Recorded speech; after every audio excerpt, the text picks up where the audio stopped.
Saya bukan piye yo, saya bukan orang yang merasa dimana bahwa ketika kita sedih itu kita nggak bisa berpikir, jangan.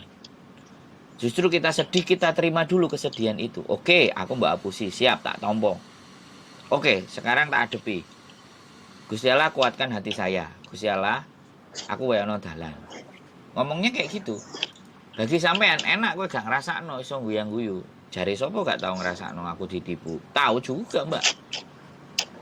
75 juta juga aku pernah. Cuman aku merasa bahwa sekali lagi dalam berbisnis atau dalam berurusan, kalau sesuatu itu nggak sanggup, saya itu berhenti dulu, diem dulu, nggak ngelakuin apa-apa.